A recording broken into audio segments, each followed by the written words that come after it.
Good day, sir. My name is Liam Romanius, and today I will discussing the 9 classification of dangerous goods.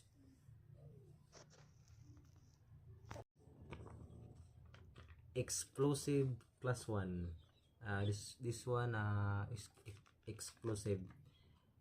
Explosive substance and articles that have a high potential to cause explosion or pyrotechnic effects. They are capable of rapidly releasing gas, heat, and pressure with ignite or expose to certain conditions. And number 2 is gases. This one, this gases is gases that are compressed, liquefied, or dissolved under pressure.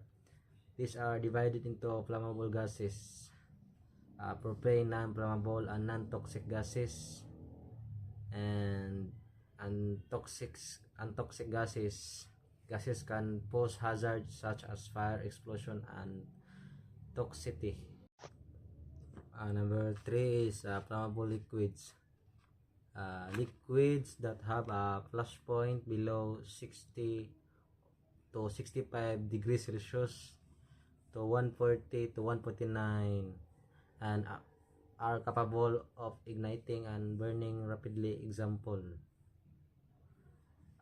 includes gasoline or ethanol and acetone. Number 4 is flammable solid. Flammable solid as a solid other than ballasting agent or explosive that is liable to cause fire through friction, absorption of moisture, spontaneous chemical change, or retain heat from manufacturing or processing. Readily and when ignited, burn so vigorously and presently to create a serious hazard. Number 5 is oxidizing substances.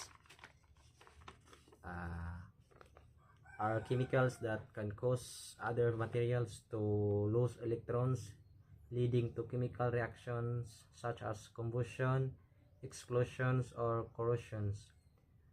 They have the ability to release oxygen or another oxidizing agent when they react, which can help fuels fires and cause other materials to burn more easily. Example of oxidizing substances: hydrogen peroxide, potassium nitrate, chlorine, nitric, and acid. Number 6 is toxic and infection substances.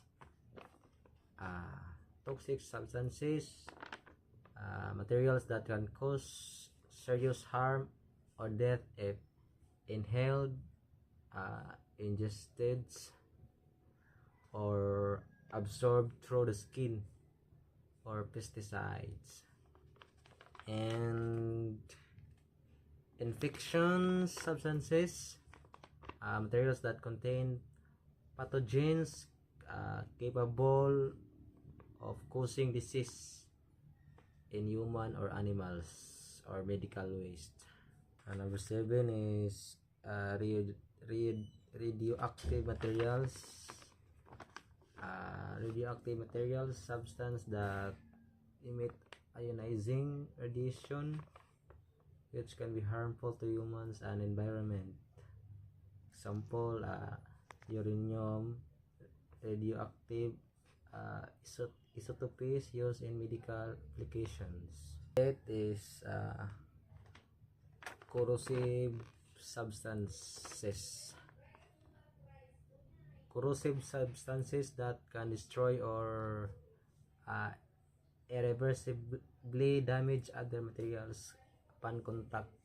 This includes both acids and bases. Example, sulfuric acid, sodium hydroxide. Miscellaneous dangerous goods, substances and articles that pose a risk during transportation but do not fit into the other classes.